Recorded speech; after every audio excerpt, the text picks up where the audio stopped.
The heavens above Hive Turte ruptured with a sound like the tearing of worlds. It was no storm, no trick of atmosphere. The very fabric of existence split open, exposing a wound that bled crimson light across the smog-choked skies of Moira Secundus. From that cosmic gash descended a figure wrapped in emerald fire, its fall marked by streaks of unnatural luminescence that burned through the haze like judgment made manifest. Arbitrator Dolan Vex steadied his magnoculars, watching the object descend in a trail of searing brilliance before it struck the outer Hab zones with cataclysmic force. The tremor that followed rippled through the Hive's foundations, rattling the bones of the spire itself. Lumens guttered out, servitors paused mid-chant, and the shriek of warning klaxons rose in mournful chorus across the district. A new shadow had come to Moira Secundus, one more curse upon a world already drowning in despair. "Throne preserve us," Vex muttered, lowering his scope. Another incursion. Already. In recent months, the planet had been suffocating beneath unseen rot. Cults had spread through the Underhive like infection in a dying body. Their rituals whispered through vents and tunnels that smelled of rust and decay. Citizens woke screaming from dreams filled with blood and brass, and the manufactorums, once engines of imperial industry, had begun to falter as workers vanished or tore their own flesh in madness. The ecclesiarchy thundered of divine wrath, while the Arbites bled themselves thin to hold back anarchy. And now this. Vex keyed his vox. "Control, this is Arbitrator Vex. Visual confirmation of impact in Hab Block 17. Request immediate Mechanicus hazard assessment." Static swallowed the reply before a strained voice broke through. "Negative, Arbitrator. All units are engaged in the southern districts. Cult uprising confirmed. Martial law declared. Governor requests Astartes intervention." Vex's jaw tightened. "Perfect timing," he growled. Of course the heretics would call down their own damnation. He checked the magazine of his bolt pistol, thumbed the charge on his shock maul, and drew a breath heavy with oil and fear. "Control, I'm proceeding to the impact site." "Negative, Arbitrator. Return to Precinct Headquarters immediately." But Vex was already moving, sliding his magnoculars into their case as he swung onto his Arbite's pattern motorcycle. The engine roared to life, echoing through the steel canyons as he sped toward the fallen star that had just rewritten the fate of Moira Secundus. The Arbite's issue engine roared awake, coughing gouts of black prometheum smoke as Vex twisted the throttle and shot forward into the night. The Emperor demanded courage before the unknown, and Vex would not be found lacking. The streets of Hive Turte had dissolved into chaos. Civilians screamed and scattered like prey animals, their fear amplified by the wail of distant alarms. Fire suppression systems hissed futile jets of mist against infernos that consumed Hab blocks like paper. As he neared Hab Block 17, the air grew hotter, the smoke thicker, until movement within the haze caught his eye. Shapes slipping between burning structures, advancing toward the crater with eerie precision. They wore the torn garb of underhivers, yet their movements were too unified, too deliberate. Cultists. Vex slammed the brakes, his Arbite's bike skidding behind an overturned cargo hauler. In a single motion, he dismounted, drew his bolt pistol, and scanned the smoke-choked plaza. Whatever had fallen from the heavens, these heretics sought it, and that was reason enough to deny them. Moving low and silent, he advanced through the debris. The impact site was a wound in the Hive's flesh, a crater of molten rockcrete, fractured prometheum lines vomiting fire into the air. The stench of scorched metal and human ash burned his lungs. At its center stood a solitary figure, motionless amid the ruin. Raising his binoculars, Vex focused in. The figure was armored, but not in any pattern sanctioned by the Mechanicus. Olive green plating encased a form too massive for a man, yet not as grotesquely enlarged as an Astartes. A helmet with a translucent visor hid the face, revealing only pale, unblinking eyes, studying the devastation with cold precision. And the weapons. Their design was alien, their function unmistakably lethal. The armored stranger carried weapons that defied every classification Vex had ever known. Neither lasgun nor bolter, but crude, brutal instruments built for a single purpose: to kill. Through the binoculars, he watched the figure inspect each weapon with calm, deliberate precision, as though rehearsing a ritual older than war itself. The hiss of cooling metal and the hum of alien machinery filled the air. Then came the cultists, scores of them, crawling from the smoke like vermin drawn to carrion. They encircled the crater, wielding mining tools, rusted blades, and repurposed manufactorum equipment turned to instruments of slaughter. Their bodies were etched with the jagged symbols of devotion, crude runes carved deep into skin slick with blood. The mark of Khorne, unmistakable even at this distance. Their voices rose in unison, trembling with manic faith. Blood for the blood god, skulls for the skull throne. The chant echoed off the shattered hab walls like a dirge to sanity itself. The green-armored figure turned slowly to face them, movements measured, almost ceremonial. For a heartbeat, the Hive Plaza went still, the air thick with dread. Then motion exploded. The stranger's weapon erupted with a deafening roar, spitting a storm of metal that tore men apart before their screams could form. Flesh disintegrated into red vapor. Limbs vanished in sprays of blood. It wasn't last fire, nor the disciplined thud of bolt shells. This was something older, mechanical, visceral. The cultists broke into a charge. Howling ecstasy turned to terror as the warrior met them head-on. He moved with inhuman grace, reloading, switching arms, firing again, each motion seamless and brutal. When one weapon fell silent, another was already in his grip. A lance of blue-white energy carved through 3 bodies in an instant, their halves collapsing into burning ruin. A concussive blast followed, scattering more into vaporous gore. Vex could only watch, half in awe, half in horror, as a single man reduced more than 30 cultists to ruin in less than a minute. There was no wasted motion, no emotion, just the cold efficiency of practiced slaughter. When silence finally claimed the plaza, only the crackle of fire remained. The armored warrior stood amid the carnage, unshaken. He knelt beside a corpse, tracing the blasphemous markings cut into dead flesh. Then, something in his stance changed. The tilt of the head, the tension in his shoulders.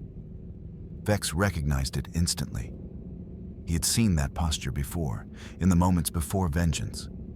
Recognition, purpose, rage.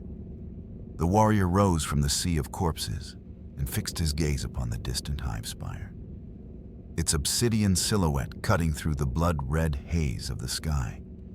Without a backward glance at the slaughter he'd wrought, he began walking, each step measured and deliberate, like a weapon guided by purpose alone. Vex swallowed hard and keyed his vox once more, his voice unsteady. Control, this is Arbitrator Vex. The object from the warped tear. It's a warrior.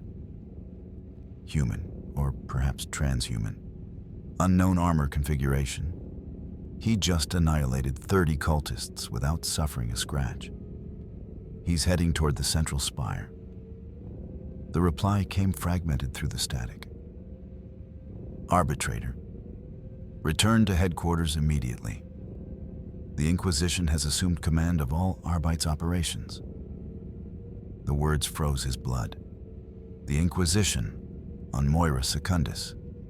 That meant the situation was far worse than he'd feared. "Repeat control," he demanded, pulse hammering in his throat. "Confirm inquisitorial presence." "Affirmative," came the grim response. "Inquisitor Ezekiel Malrech of the Ordo Malleus has initiated Exterminatus-level contingency planning. All Imperial assets are to fall under containment protocol.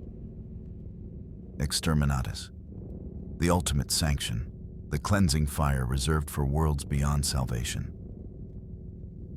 Vex stared at the warrior, now a dark silhouette moving steadily toward the Hive's heart. "Control. The warrior fought the cultists. He killed them all. That must mean something." "That changes nothing, Arbitrator," came the curt reply. "Per inquisitorial decree, all unidentified entities are to be considered hostile. Return to base immediately." Vex hesitated, duty and instinct tearing at him like opposing chains. At last, he holstered his weapon and mounted his bike. "Acknowledged," he said quietly, gunning the engine. As he tore through the burning avenues of the Hive, the image of those cold, inhuman eyes haunted him. The calm precision, the absolute control. "Emperor, protect us," he whispered. "Emperor, protect us all." In the governor's strategium, Inquisitor Ezekiel Malrech stood before a hololithic display. The spectral map of Moira Secundus flickering across his scarred features. The black plates of his power armor groaned as he leaned forward, the silver eye of the Inquisition gleaming dimly in the smoke-choked light. "The incursion points are expanding," he rasped, his voice eroded by decades of fire and ash. "The cult uprising was only the beginning. They intend to open a full warp rift at the Hive's core." Malrech said, his tone flat but heavy with implication.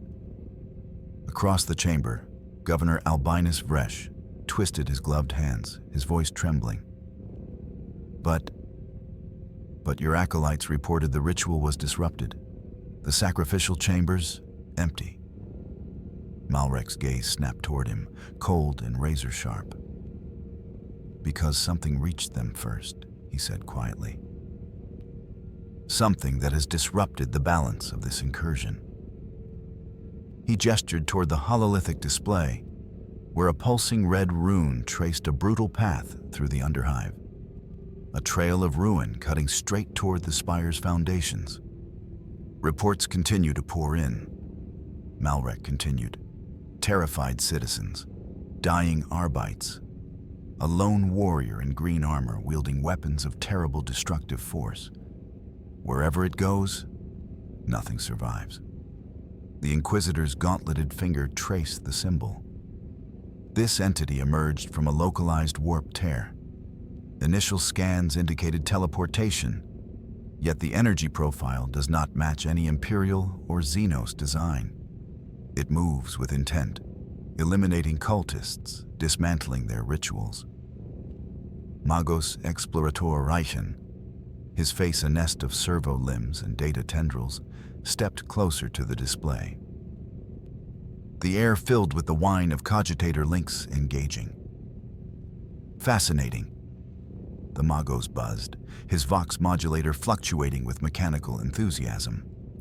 "The entity's armor registers no warp resonance, yet its weapons emit energy signatures that violate known physical laws. Some appear to fire solid projectiles, archaic yet devastating. Others, energies our Auspex arrays cannot define." Governor Vrish's eyes brightened with desperate hope. Could it be a lost Astartes? Perhaps a space marine sent to aid us? Malrech turned, his expression unmoved. "No. I've already consulted the Deathwatch in orbit. Brother Captain Thu confirms no Astartes deployments on Moira Secundus. Moreover, the entity's size, bearing, and combat doctrine matched no known chapter." He manipulated the hololithic controls, enlarging several grainy pict captures of the warrior. each frame showing a figure wreathed in muzzle flash and fire. "This," Malrek said, voice low, "is something else. Perhaps a warp-born weapon given form, or a new creation of the archenemy itself." "But it's fighting the cultists," Vresh protested, desperation cracking his voice. The Inquisitor's eyes narrowed. "The great enemy has 1,000 faces, Governor," he said coldly, "and it often devours its own.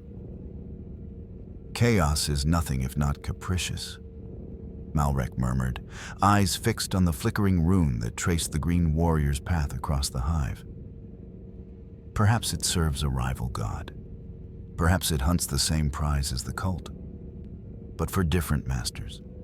Whatever its allegiance, it is an unknown variable in an already unstable equation." He turned toward the Magos, servo lights flickering in the chamber's gloom. "Continue tracking the entity.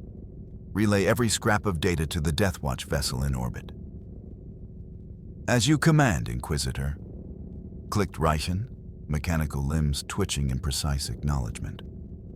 Malrek's gaze shifted back to Governor Vresh, whose pallid face gleamed with sweat under the hololithic glow. "I am authorizing the Deathwatch kill team to intercept and neutralize this being. If containment fails, we must consider more definitive measures." The Governor's composure cracked. "Exterminatus? Surely that will not be necessary, Inquisitor. Moira Secundus is vital to the subsector's output." Malrek's reply was glacial. "The loss of one world is a small price to prevent the damnation of an entire system. Pray, Governor, that the Deathwatch succeeds, for all our sakes." As if conjured by those words, the Stratageum doors parted with a hydraulic hiss.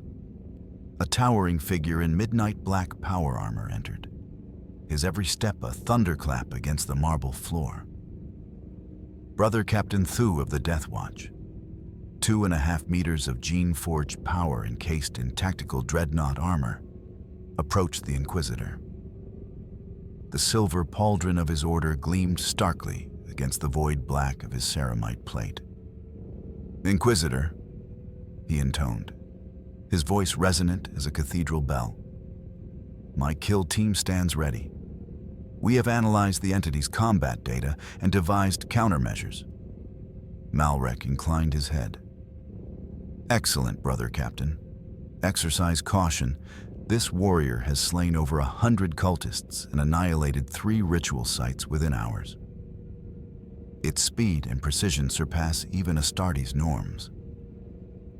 The giant's helm dipped slightly. "The Emperor's finest know no fear, Inquisitor. We will capture this being for your interrogation, or destroy it trying." Malrex drew the aquila across his chest. "The Emperor protects." "The Emperor protects," Thu echoed, before turning to leave, his heavy steps reverberating through the Stratageum like the tolling of war drums. When the sound faded, Malrek faced the hololithic display once more, the ghostly light painting his face like that of a man staring into prophecy. The green rune that marked the thing crawled like a wound across the hive, an inexorable stain of motion that tore through corridors and left smoke and severed steel in its wake. The Governor, who had steadied himself until now on protocol and prayers, found his voice thin as he forced a question. "You still have not explained why you believe this entity to be hostile." And Malrek answered not with hesitation, but with a smile that was all cold geometry, a priest's certainty honed into a blade.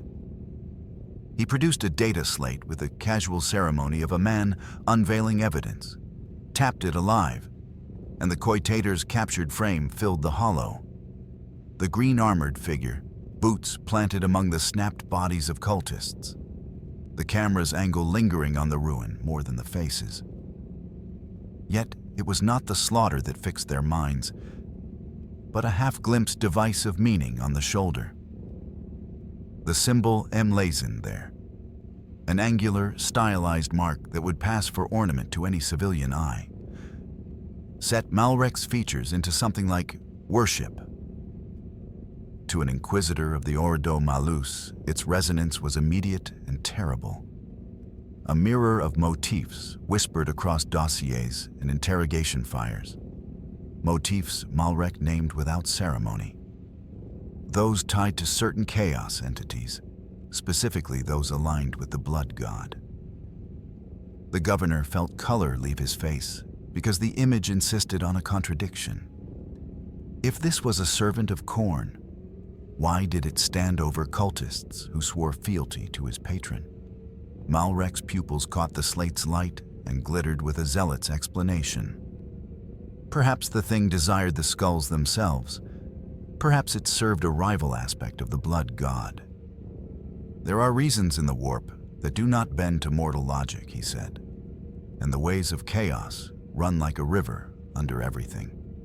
Governor, Malrek added, voice lowering to the dry cadence of verdict. That is why the Inquisition exists. To face the incomprehensible and to excise it from the Emperor's Imperium. He snapped the slate shut. The hollow died, and the symbol slid back into darkness as if ashamed to be seen. Around them, the Underhive breathed and shifted. And somewhere below the city, the Doomslayer moved with single, implacable purpose. A thing appointed to rend what did not belong.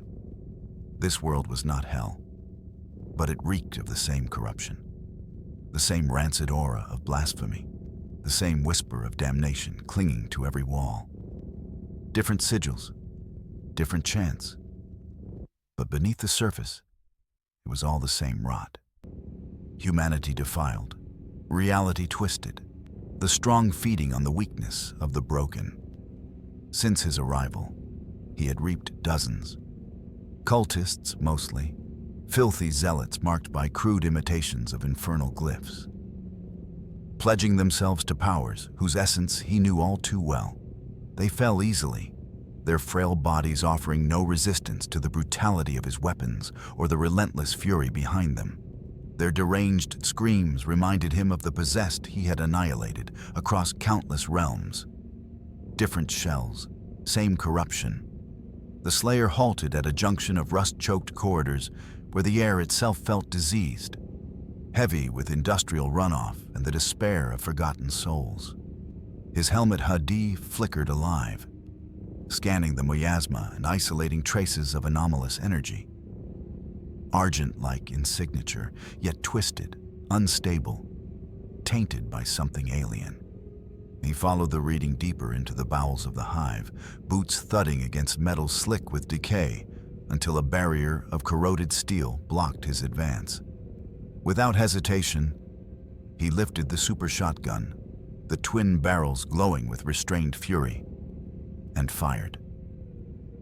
The detonation obliterated the obstruction, sending molten shards cascading like sparks from a forge. He stepped through the breach into a room desecrated by devotion to madness. Corpses hung from hooks, their blood funneled into rusted containers below. Symbols scrawled in gore covered every surface. At the chamber's center squatted an altar, crowned with a pulsing orb of crimson malignance, its rhythm like the heartbeat of some imprisoned god.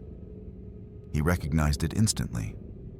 A portal, a wound between realities, meant to call forth damnation. Different design, same intent. He advanced to destroy it. A sharp, chittering screech split the air above him. Instinct took over. The Slayer rolled aside as a form dropped from the ceiling, humanoid in outline but grotesque in detail, muscles shifting under translucent flesh, bones thrusting outward in jagged ridges. Its face was a carnival of mutation. Too many eyes, too many teeth, all screaming in frequencies that clawed at sanity. Not a demon from his hell, yet kin to the same corruption. The Slayer's response was immediate. The heavy cannon roared to life, spitting explosive shells that turned the shadows into fire. The creature moved with impossible agility, bounding across the walls and ceiling in a frenzy of motion. His tracking never wavered. Each shot tore away chunks of meat and bone, yet still it lunged, regenerating through agony, driven by an alien will. When it came again, he shifted tactics, stepping aside with mechanical precision, his hand already gripping the ignition handle of his chainsaw. The engine screamed to life, hungry for flesh. The toothed blade screamed to life, its growl filling the chamber like a beast set free. Steel teeth met warped flesh, biting deep, carving through the creature's torso in a geyser of black ichor and shredded viscera. The abomination howled, its death throes painting the walls with filth, clawing even as its body came apart. The Slayer ended its agony with a single motion. Super shotgun raised, trigger pulled. The blast at point-blank range vaporized what remained of its skull and upper frame, leaving only ruin behind. Silence fell like dust after the storm. Smoke drifted through the still air as the Slayer turned toward the pulsing orb. The thing quivered with malignant life atop its altar, radiating energy that made his armor's sensors flare in protest. Each step he took drew a sharper reaction. The crimson glow brightened, throbbed, almost alive. He reached out, intent on crushing or containing the anomaly. But the orb reacted first. It convulsed violently, releasing a shockwave that slammed into him with invisible force. His HUD flared red as corrupted energy cascaded over his systems. Alarms screamed, containment fields strained. For a moment, his vision drowned in scarlet light, and from within it came the whispers. Words that were not words, yet he understood them all the same. Blood, skulls, throne, glory, strength, war. He had heard those promises before, in hell's deepest pits, in the dying breaths of demons that mistook hunger for purpose. They spoke again now, beckoning him to surrender, to join. His answer was unchanged. Rage, focused, absolute. A low growl built in his chest, swelling into a roar that shook his armor's core. The sound was trapped inside his helmet, but its fury burned outward, driving back the psychic filth. His armor's runes blazed, the machine spirit within rallying to purge the intrusion. The orb spasmed, its light flickering in panic. He seized it with both hands, corrupted energy searing against his gauntlets as he crushed down with relentless force. The orb shattered like glass under divine judgment, releasing one final scream before disintegrating into nothing. Energy rippled outward, then faded, leaving only silence and drifting ash.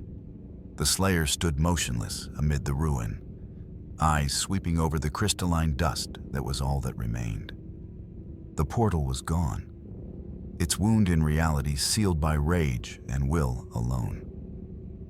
Another incursion stopped, another wound cauterized in a war without end. But this was only one shrine, one fragment of a greater infection. His system still screamed with echoes of similar readings across the Hive, each pulse a promise of more corruption waiting to be purged. The Slayer reloaded with mechanical precision, the rhythm of shells and steel as natural to him as breathing. Whatever this world was, whatever reality had spat him into, it did not matter. His purpose was eternal. Find the corruption, erase it. He would tear down every altar, silence every portal, and drown every demon in its own blood until the last echo of hell's laughter was gone. Leaving the ruined shrine behind, he stepped into the corridor's half-light, sensors scanning ahead. Movement registered, multiple contacts. Their pattern was wrong for cultists or beasts, too measured, too controlled. Soldiers, warriors.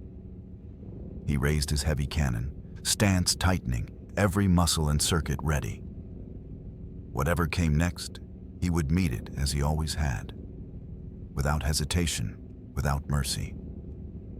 Elsewhere in that same labyrinth of ruin, Brother Captain Thule advanced with his kill team, their auto-senses alive with the hum of distant violence.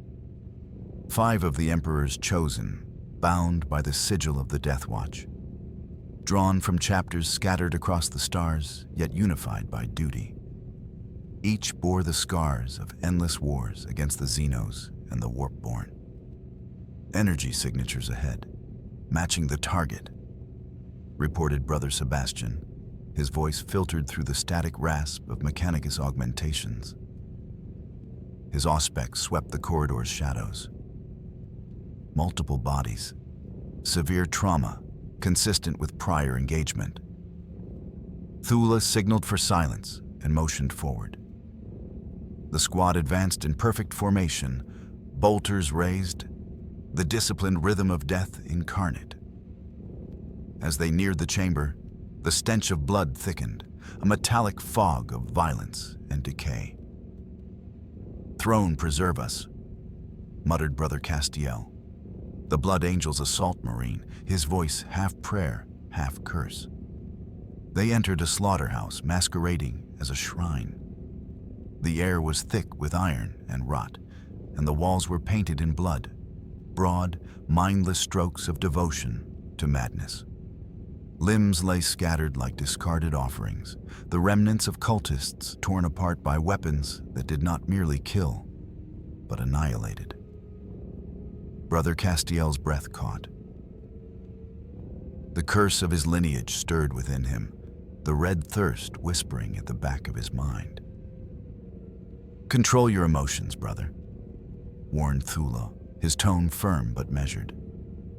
Castiel bowed his head, forcing discipline to smother instinct, the hunger beaten down by will and ritual. "Inquisitor Malresh was correct," said Brother Varon, the ultramarine tactical specialist, his voice calm despite the carnage. "The entity hunts cultists with ruthless precision. Then with ruthless precision shall we hunt it," Thule replied, his grim oath echoing through the chamber. "Brother Sebastian, direction?" The Tech Marine's mechadendrites shifted as he consulted his auspex array, its lenses clicking with machine song. "The trail leads deeper into the Underhive, Captain. Significant energy fluctuations ahead," he reported. "Likely the cult's primary ritual site," added Brother Kraraven, the Raven Guard recon specialist, his voice little more than a breath. Malrech's acolytes confirmed warp resonance in that area. Thule paused, weighing the report. "If the entity seeks to disrupt the cult, it may share our objective, but that does not make it an ally. Inquisitor Malrech has deemed it Xenos or warp-tainted. Our orders remain. Capture, if possible, destroy, if necessary." "Understood," Varon intoned, reciting the words like scripture. "We proceed with caution. The target has slain hundreds of cultists, and at least one lesser demon, without sustaining harm. We treat it as high threat." Thule's tone sharpened. "Brother Gorgon, suppressive fire. Castiel, Kraraven, flank. Sebastian and Varon, on me." The Iron Hand's heavy specialist nodded, checking his weapon with reverent precision. "The weakness of flesh is death," he murmured as his augmentic fingers traced the activation seals along his heavy bolter. "The strength of the machine is eternal." "The Emperor protects," Thule finished, voice like a benediction before battle. "The Emperor protects," his brothers echoed, 5 voices melding into one purpose. They moved on, shadows in motion, through the decaying arteries of the Hive. Collapsed factorum blocks loomed around them, worker habs half buried in dust and forgotten prayers.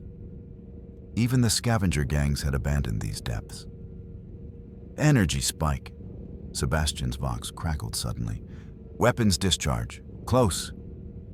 Thule turned to respond, but the wall beside them erupted. A roar of fire and shrapnel filled the corridor as rockcrete and metal exploded outward.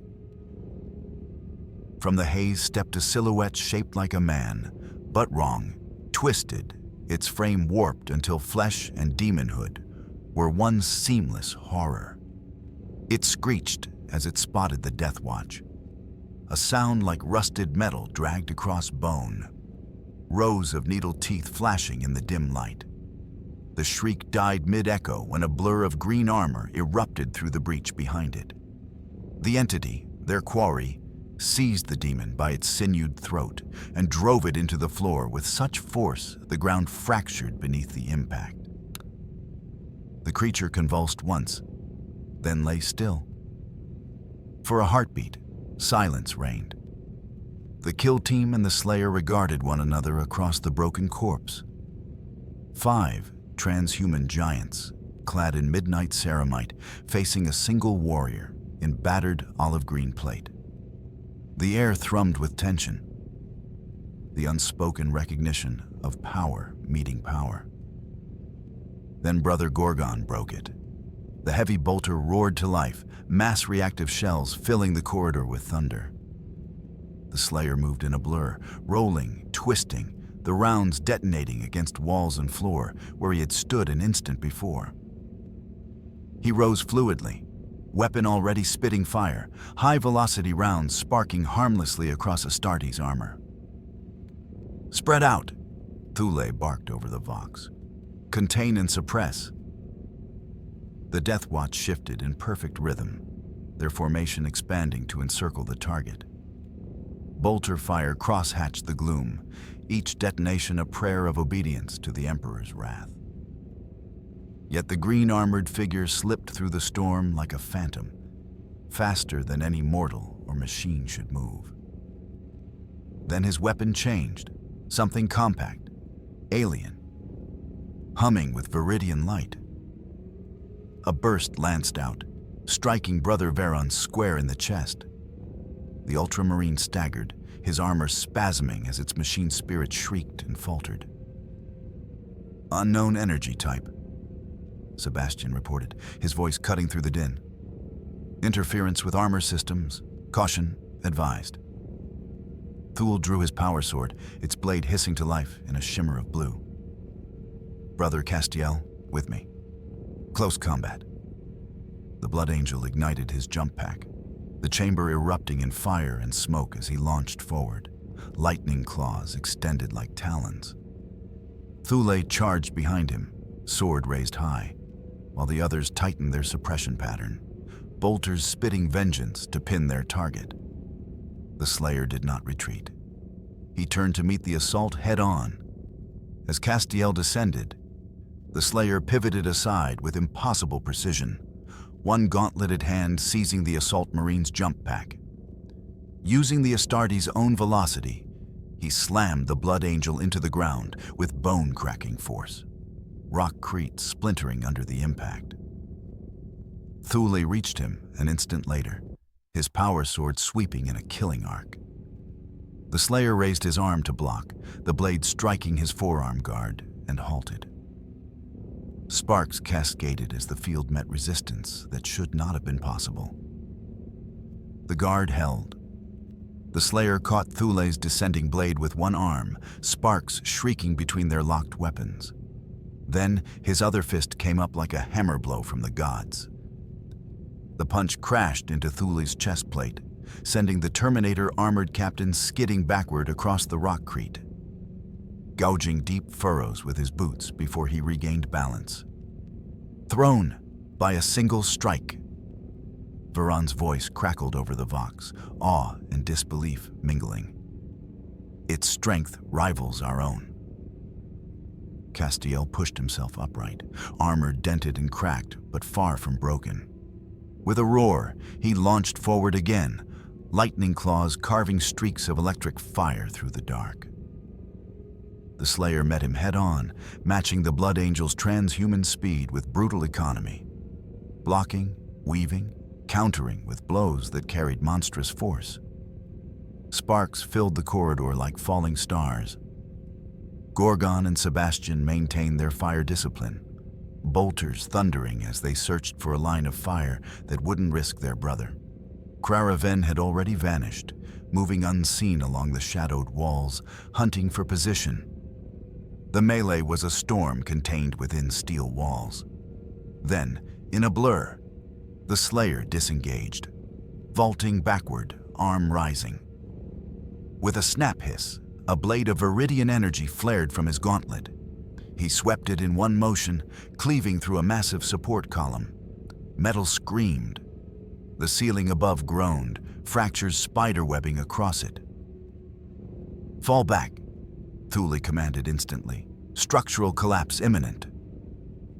The Deathwatch withdrew in perfect formation as tons of rockcrete came crashing down. Dust and debris swallowed the corridor, sealing it in a storm of ruin. Through the swirling haze, they caught a final glimpse. The green-armored figure turning away, vanishing deeper into the underhive like a phantom resuming its eternal hunt. "Status report," Thule demanded as the rumble faded. Sebastian checked his systems, mechadendrites whirring. Minor damage to all suits. Brother Castiel's left pauldron, moderate compromise. Auspex operating at 70%. The entity continues toward the cult's ritual site. Thule slammed his power fist into the wall, cracking it open.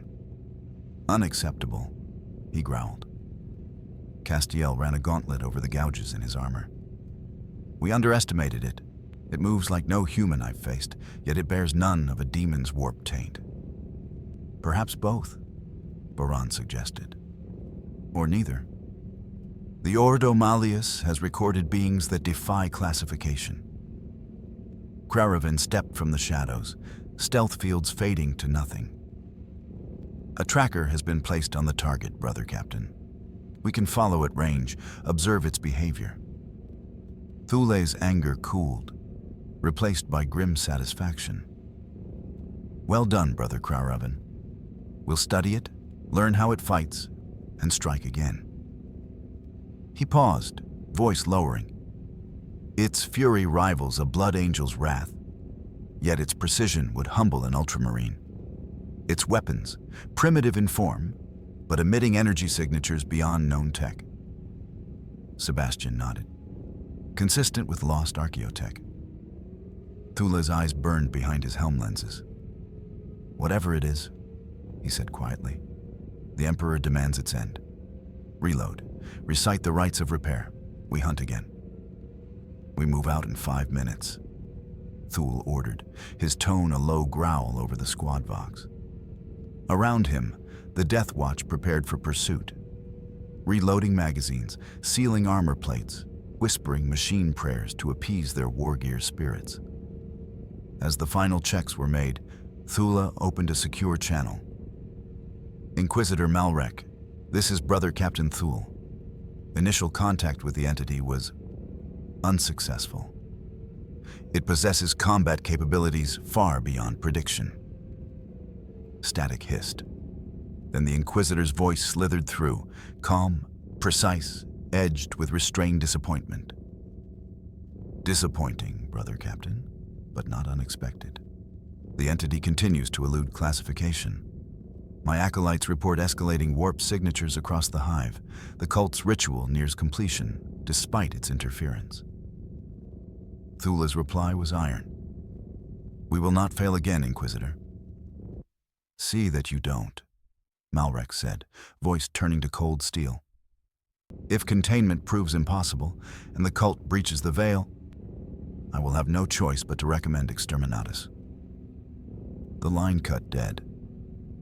Thule closed the vox, his visor reflecting the smoldering ruins around him. The weight of those final words settled heavy across his chest.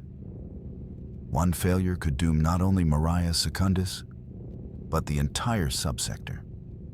"Brothers," he said, voice steady, "the Inquisitor has authorized maximum force. Our next encounter will decide the fate of this world." The Space Marines exchanged silent nods. Each understood the vow unspoken to capture or kill the green-armored entity, or die in the Emperor's service.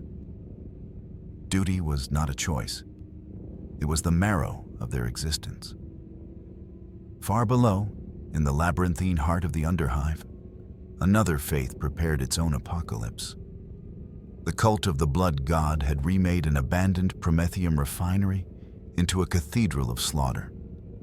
Vast processing vats brimmed with the blood of the sacrificed instead of fuel. The cogitators chanted blasphemous litanies in binary tones, subverting once sacred machines into profane instruments. The air itself vibrated with a pulse that felt alive, anticipation given form. Lord Carrick, once a minor bureaucrat in the planetary hierarchy, now stood transformed, a champion of Khorne. His mortal flesh reborn as a vessel of wrath.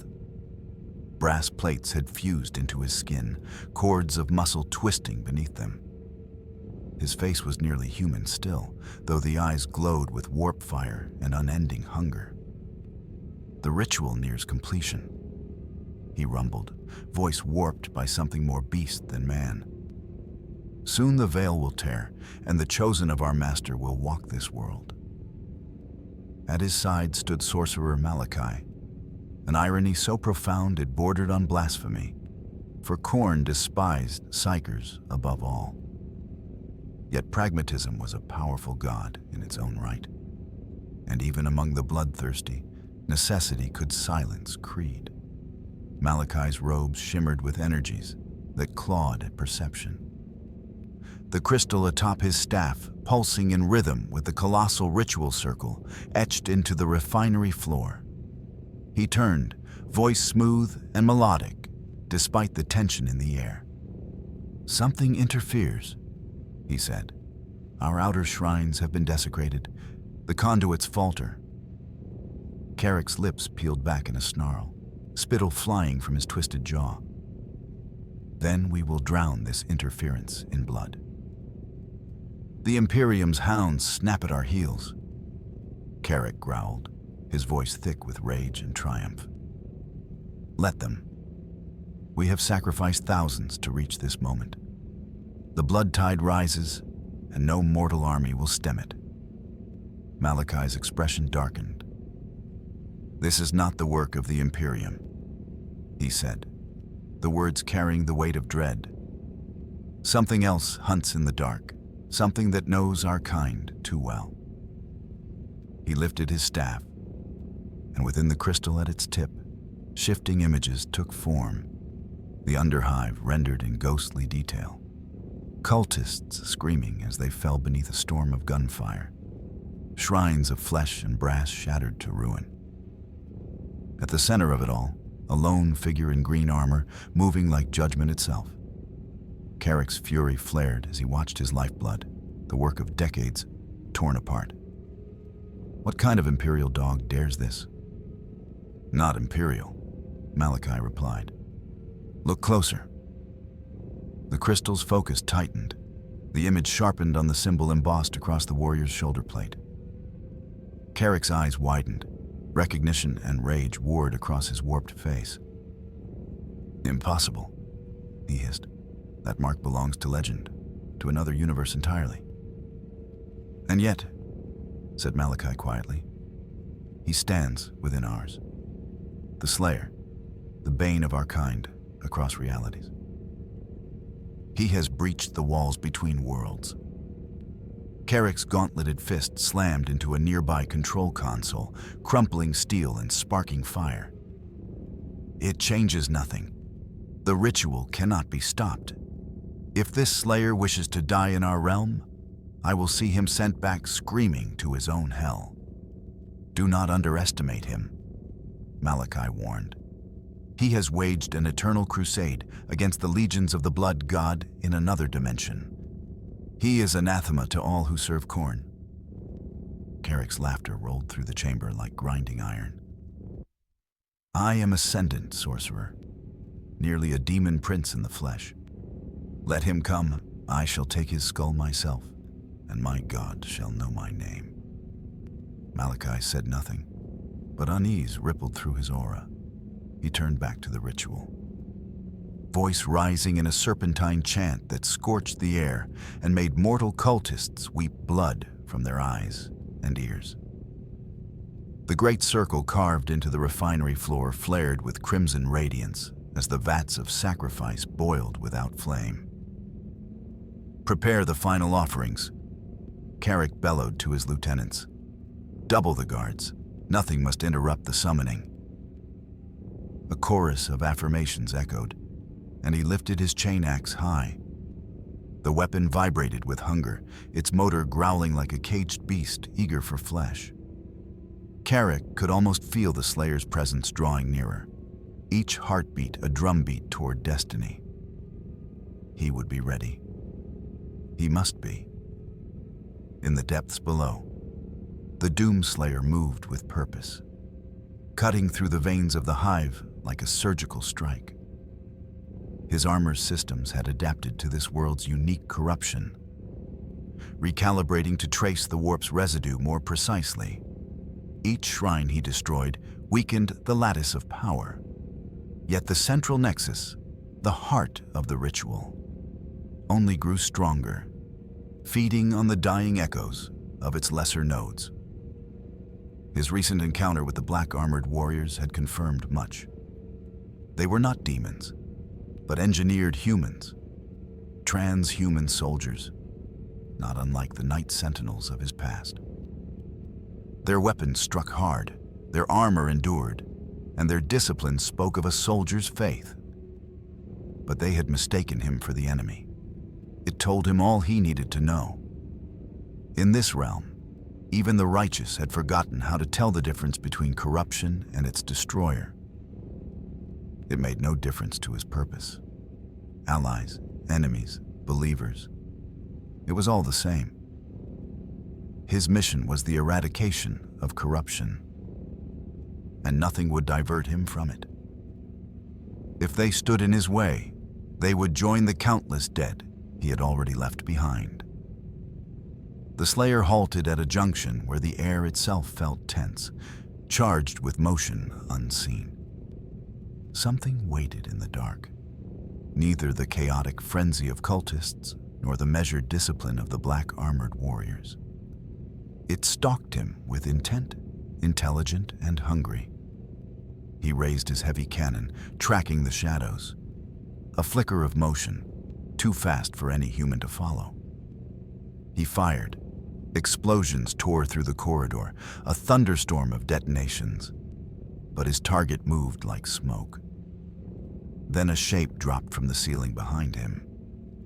The Slayer pivoted instantly, the super shotgun already in his hands, barrels glowing with residual heat. The attacker was humanoid, yet profoundly wrong. Skin the color of dried blood stretched over distorted muscle. Bone ridges jutted through its flesh like armor, and its face was a grotesque rearrangement of humanity. Eyes where none should be, mouth full of needle fangs. It carried twin blades humming with unnatural power, each stroke trailing after images of warp light. The demon struck first, a blur of violence aimed for the weak points in his armor. Sparks erupted as its blades met the Slayer's forearm plate, shrieking across his suit's wards. His counterattack came like judgment, a blast from the super shotgun at point-blank range. The impact hurled the creature backward in a spray of ichor. Yet even as it crashed into the far wall, it twisted upright, landing in a crouch with inhuman grace. Its chest wound, bubbled, and sealed itself in seconds, new flesh writhing over the old. It hissed, chittering words no human tongue could form. Mockery, challenge, hatred. The Slayer answered in kind, with violence.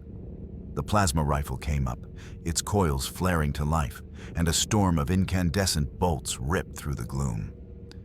The demon shrieked, darting between the iron pillars of the Underhive, its movements blindingly quick. The Slayer didn't chase, he anticipated. He fired at the support column it moved toward. The shot hit true. The structure exploded outward, showering the corridor in molten debris. The demon faltered mid-stride, momentarily thrown off balance, and that was enough. The Slayer was already there, a blur of armor and fury. His gauntlet clamped around its throat with crushing force, servos whining as he lifted it from the floor. The creature's claws raked at him, scoring deep grooves into his armor, but failing to breach it. Then came the rhythm of brutality. Floor, wall, ceiling, floor again. Each impact a concussive roar that cracked stone and twisted metal. The demon's body shattered and healed in a continuous cycle of agony, regeneration fighting to keep up with the relentless destruction. Finally, the Slayer pinned it to the wall, his hand still locked around its neck. From his belt, he drew the crucible. The blade ignited with a low, apocalyptic hum, light like the heart of a dying star. The demon's many eyes widened, the impossible glimmer of recognition flickering within them. Fear. The Slayer drove the blade through its chest. The crucible cut not through flesh, but through existence itself. The creature convulsed violently as its heart, whatever dark engine sustained it, was cleaved in two. The light flared brighter, the energy of the weapon unraveling its warp-forged anatomy from within. The Slayer twisted the blade once, sealing the verdict. The demon spasmed, then went still. Its form disintegrated into ash, leaving only silence and the fading hum of the crucible, burning like a promise of more to come. When he withdrew the crucible, the thing did not knit itself back together. Instead, its flesh unmade into nothing, unraveling like a wound, sewing itself shut backward until only a smear of ichor steamed away on the floor. The Slayer snapped the blade off, pocketed the hum, and walked on without ceremony. Lesser spawn were merely chaff on the road to the true wound. His HUD pulsed a cold readout. The central nexus of corruption lay just ahead, behind a massive bulkhead that had once sealed off the refinery's most dangerous processes.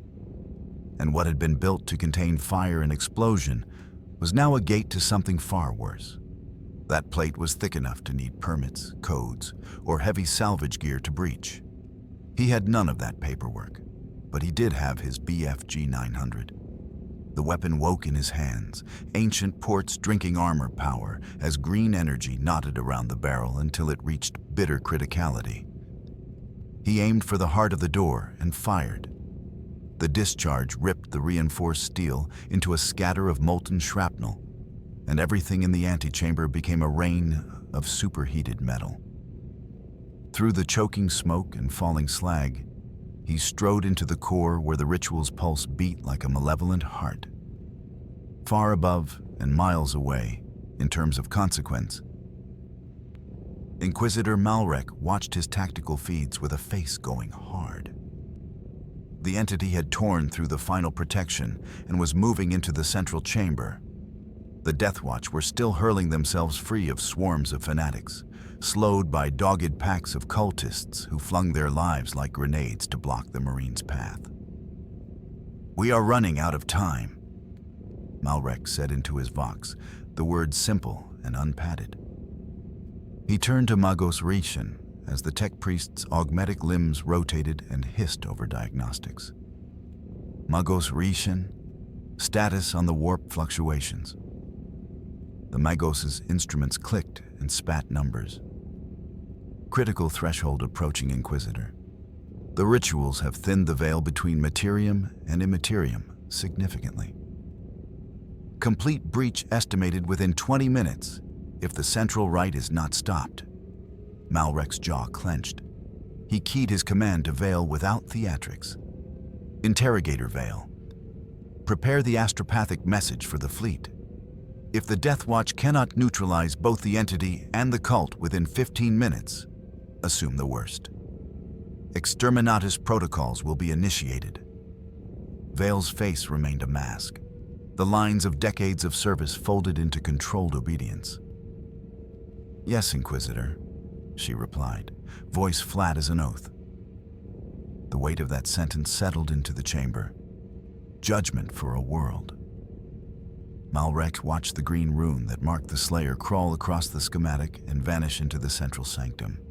On other monitors, servo skulls streamed raw battle footage. Bolt rounds clearing corridors, Marines cutting through human wall after human wall. But the feeds also confirmed the cruel arithmetic of distance. Brother Captain Thu led from the front, blade singing justice as he cleaved tainted flesh, his kill team moving like siege engines of will. Each Astartes worth 100 men. Yet the vacuum between them and the ritual's heart remained stubbornly large. Whatever destiny awaited inside that chamber, the Slayer would meet it alone for now, and the tempo of doom accelerated toward its final count. "Magos?" Malrek said, his voice clipped with command. "Enhance the feed from the ritual chamber. I want eyes on what happens when the entity reaches the cult leadership." "I shall attempt to redirect a servo skull, Inquisitor," replied Magos Reichen, mechadendrites twitching over the cogitator array. "However, warp interference in that region is severe. Image fidelity may be compromised." "Do what you can," Malrek answered. "I need to witness this encounter." As the tech priest worked, the Inquisitor stood in silence, mind sharpening around the paradox before him. When he had first set foot on Morai Secundus, the crisis had seemed clear enough. A typical heretical uprising, the kind that could be extinguished by faith, fire, and sufficient force. But then it had fallen from the heavens. The entity. The green-armored revenant that slaughtered cultists, destroyed shrines, and tore demons apart with almost holy precision. Its actions had aided the Imperium, but its existence mocked it. Whatever this being was, its presence bent the rules of reality, stank of the heretical and the unexplainable. "Feed established," the Magos intoned. Resolution degraded, but functional. The main display crackled to life, a ghostly, distorted image forming through static.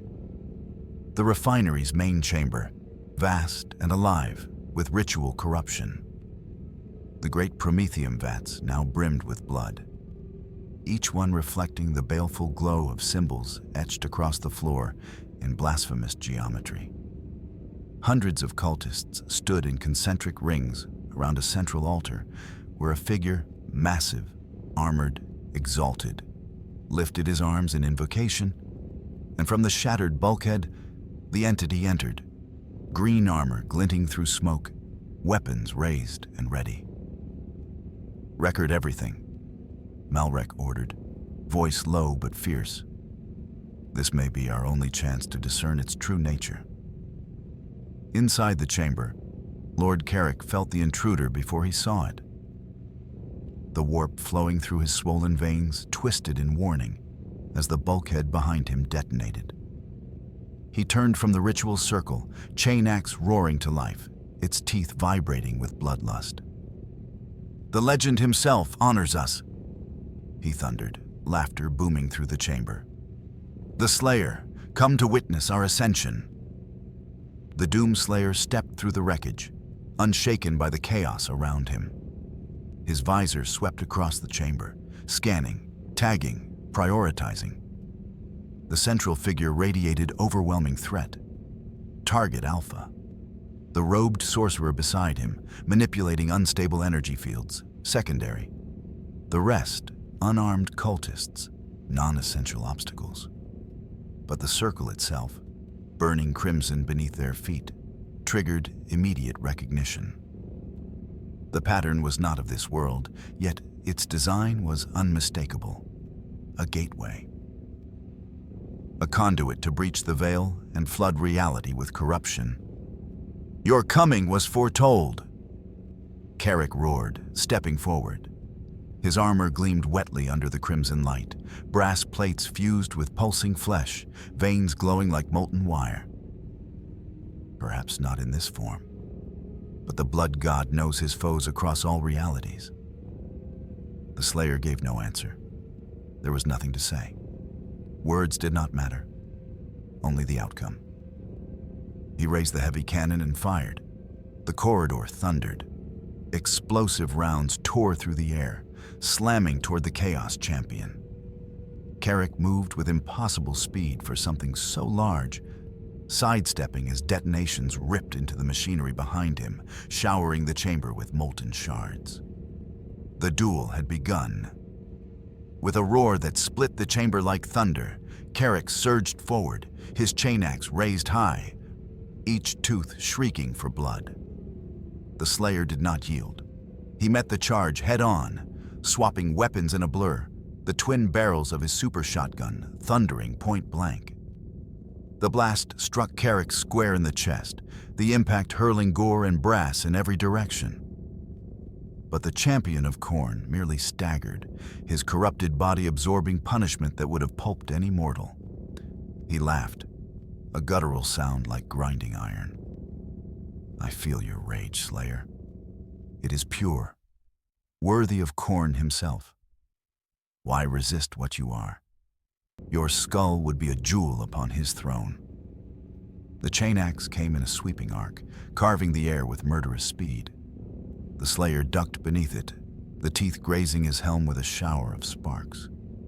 He answered with an uppercut like a pile driver, the blow connecting with Carrick's jaw and sending the massive creature airborne. The champion crashed into a blood vat, the crimson contents splashing over him in a wave of sacrilege. He rose almost immediately, spitting a fang onto the floor.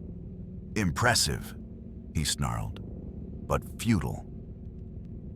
Behind them, the cult's chanting reached a fever pitch, the circle on the refinery floor pulsing with infernal light. Sorcerer Malachi stood at its edge, staff crackling with energy as he drew new sigils through the air, his voice melding with the rising chorus of blasphemy. The Slayer's HUD flared warnings, energy spikes across the chamber. Time was collapsing. He raised his ballista and fired. The charged bolt pierced Carrick's shoulder, exploding through brass and flesh alike. The Chaos Champion bellowed in fury. The Slayer pressed the assault, fists and boots striking with mechanical precision, driving Carrick back with blow after blow. But the Warlord's counterattack came like an avalanche. A sweeping kick that caught the Slayer full force, sending him skidding across the blood-slick floor. Carrick advanced, chain axe descending in a brutal arc meant to cleave him in half. The Slayer rolled, the weapon burying itself in the rockcrete where he had lain a heartbeat before. Seizing the moment, he switched to his plasma rifle and opened fire. Not at Carrick, but at the ritual itself. Bolts of white-hot energy hammered into the glowing symbols, rupturing the pattern. Cultists screamed as they were vaporized, their bodies crumbling into ash under the onslaught. Malachi's howl of fury cut through the chaos. "No! The circle! Protect the circle!" He thrust his staff forward, channeling raw warp power to shield what remained of the ritual. "Kill him!" He shrieked at Carrick, desperation bleeding into command. The right must not be broken. Carrick tore free of his trapped axe, his hands now wreathed in warp fire, muscles blazing with infernal strength. He roared, charging the Slayer once more, an avalanche of brass and rage crashing down upon the one being in the galaxy who had no room left for fear. The two titans met like colliding worlds, the impact cracking stone and sending shockwaves through the chamber. Each strike echoed like artillery, the force behind every blow enough to pulp lesser beings into dust. Carrick fought with the strength of corruption made flesh, his warped physiology granting him resilience beyond any mortal or Astartes. But the Slayer met that power, with one forged in endless war. Blow for blow, fury against fury, their battle became the rhythm of destruction itself. All around them, the ritual reached its peak. The blood within the vats began to seethe, bubbling without flame, while the air above the great circle split open, bleeding crimson and black light. The whispering voices of the warp grew into a chorus of screams, pressing down upon reality as the veil thinned. The Slayer's sensors spiked, critical threshold imminent. He had to end it now. Carrick lunged again, chain axe long abandoned, fists blazing with warp fire. The Slayer pivoted, caught his arm, and with mechanical precision turned the warlord's momentum against him. The throw was perfect. Carrick's immense body slammed into the ritual altar with earth-shaking force, shattering the icons of brass and blood. Malachi staggered, his concentration broken. The warp shield around the circle flickering unstable. The Slayer struck before the moment could die. The crucible came alive in his grip, its blade igniting with a howl of dying stars. Carrick was rising when the Slayer crossed the distance in a single, unstoppable stride and drove the burning blade straight through his chest. The Chaos Champion froze. His eyes, burning with madness moments before, widened in disbelief as the weapon pierced his heart. He tried to speak, to curse, to roar, to defy, but blood filled his throat instead. The Slayer twisted the blade, then withdrew it in a single fluid motion.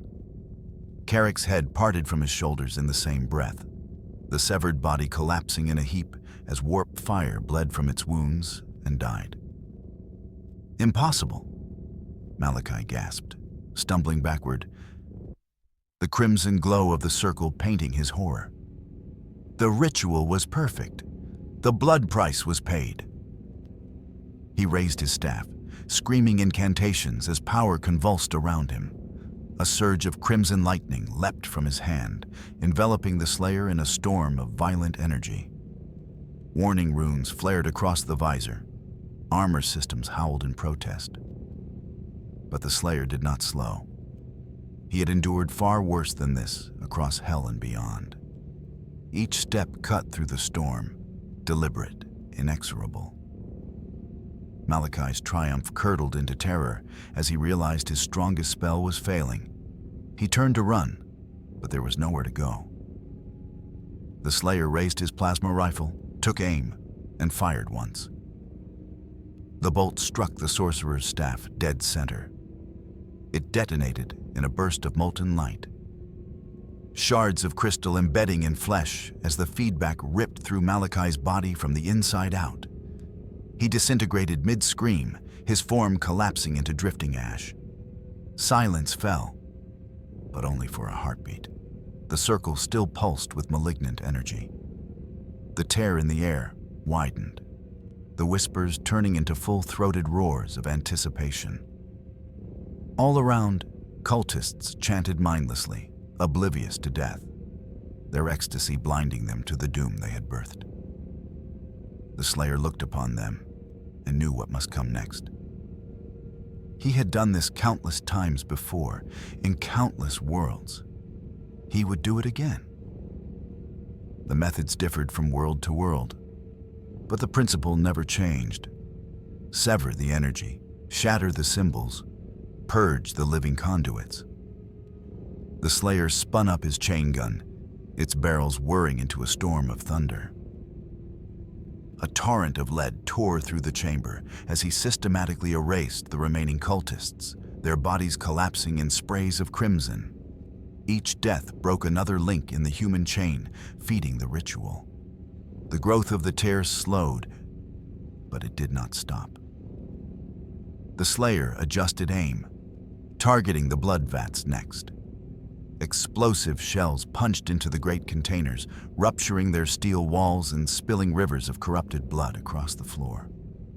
The unnatural boiling ceased as the circle's lifeblood drained away. Yet still, the rift remained, pulsing erratically, its instability giving birth to a deeper dread. Beyond the swirl of red and black, he felt something vast, ancient, hungry, stirring within. A greater demon, perhaps, or something fouler still. There was only one option left, the BFG 900, his weapon of last resort.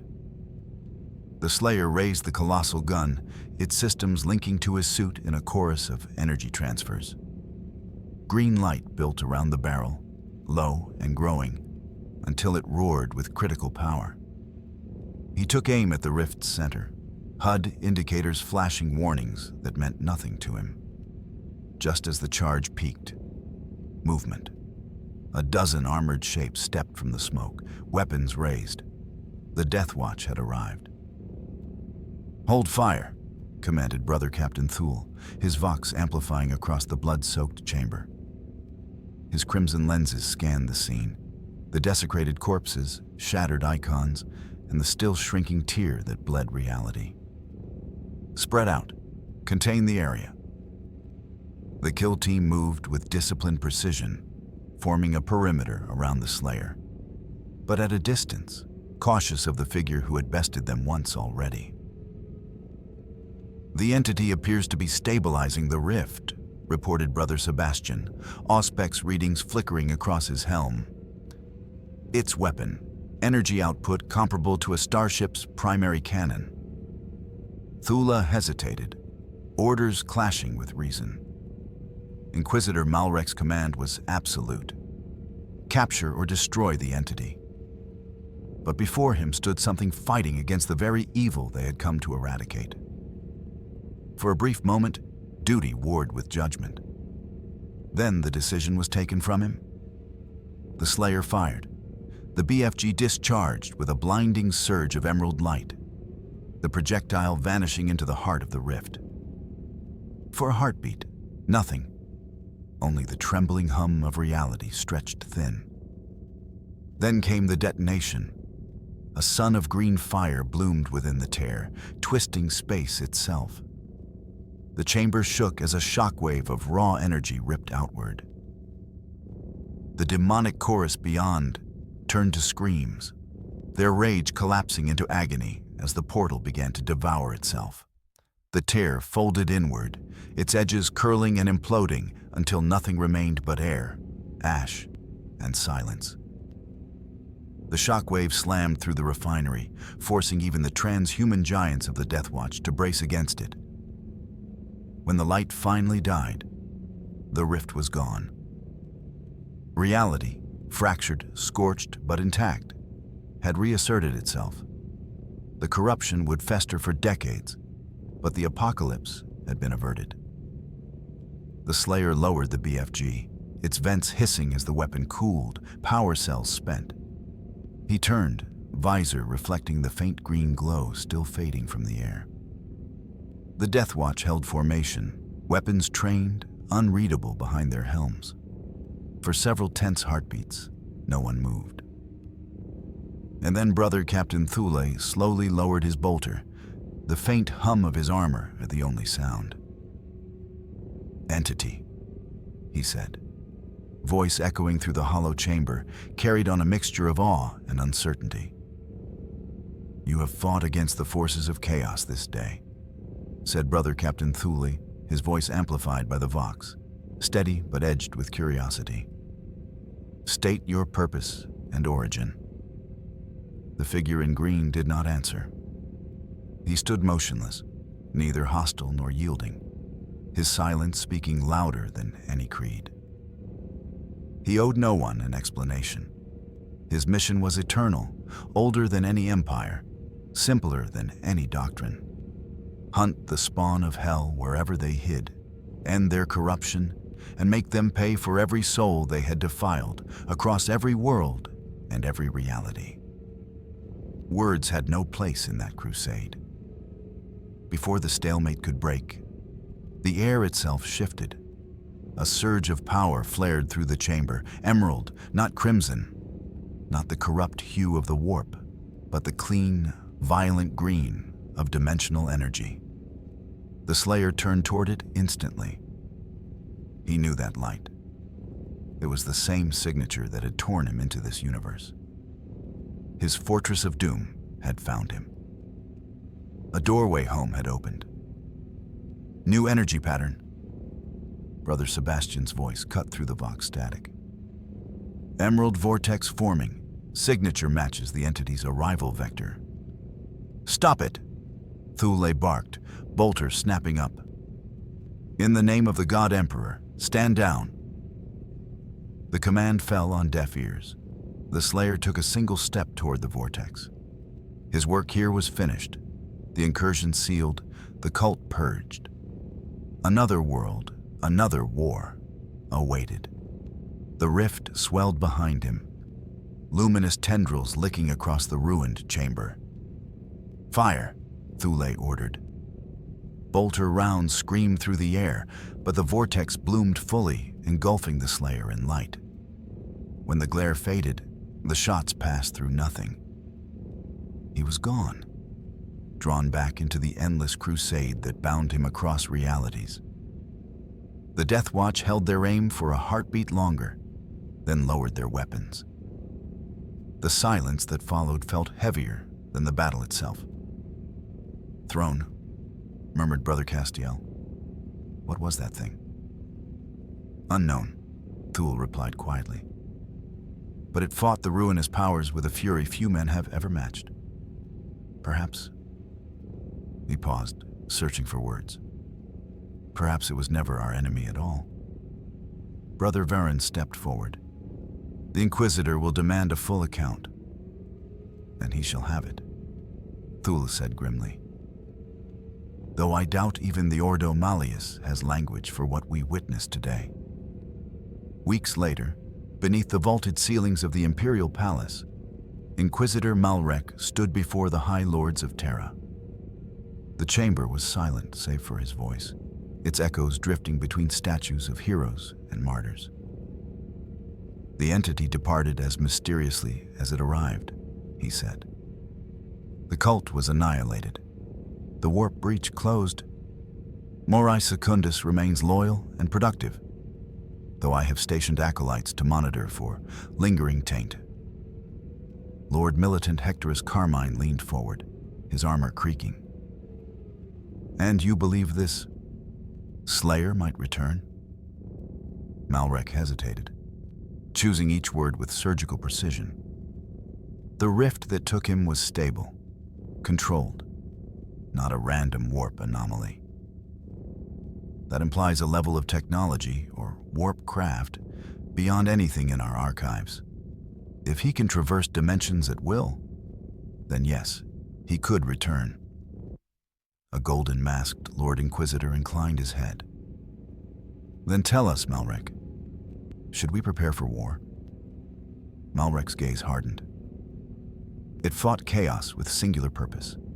It neither served nor sought alliance. Whatever it was, it stood against the darkness. He paused, the weight of his final words hanging in the silence. "And if it returns, my lords, then the enemies of the Emperor would do well to tremble." In that instance, Malrek continued, standing rigid before the conclave. Its actions aligned with Imperial objectives. But it answered to no authority, followed no creed, bore no sign of allegiance. It was not human, though it wore a human form. Such entities are unpredictable, dangerous. The master of the Administratum leaned forward, his tone deceptively calm. "And yet, you did not authorize Exterminatus." The implication hung like a blade.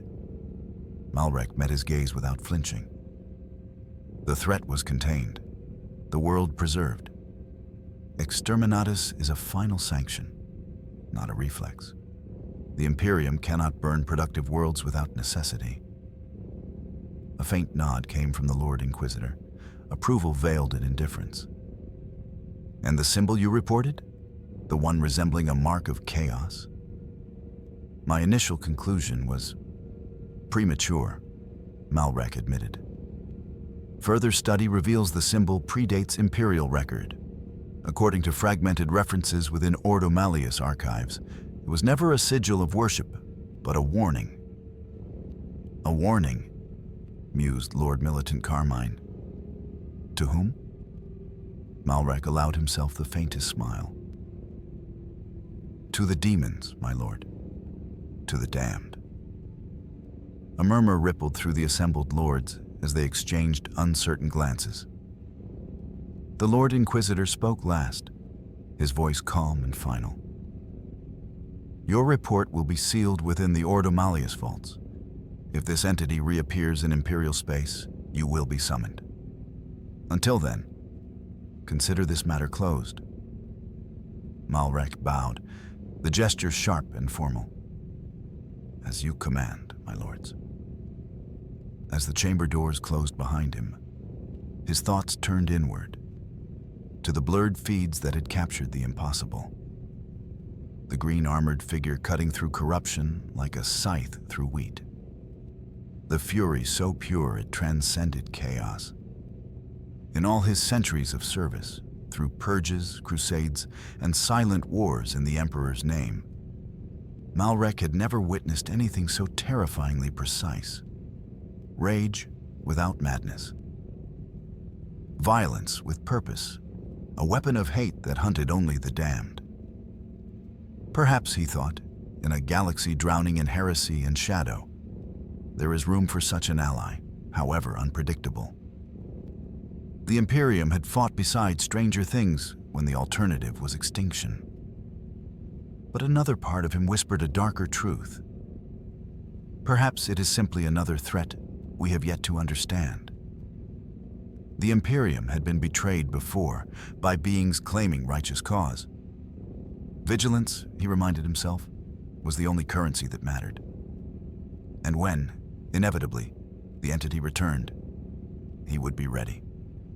For in the grim darkness of the far future, there is only war, and those who never cease waging it. Far beyond the veil of this universe, the Doomslayer walked again. Across dimensions, across hells, his crusade continued unbroken. Demons whispered his name in terror, no matter what forms they took or which gods they served. And deep within the endless storm of the warp, the blood god himself carved a new name upon the ledger of defiance. A mortal who defied immortality. A warrior who slew gods. The Doomslayer. The Hellwalker. The unchained predator. Rip and tear. Until it is done.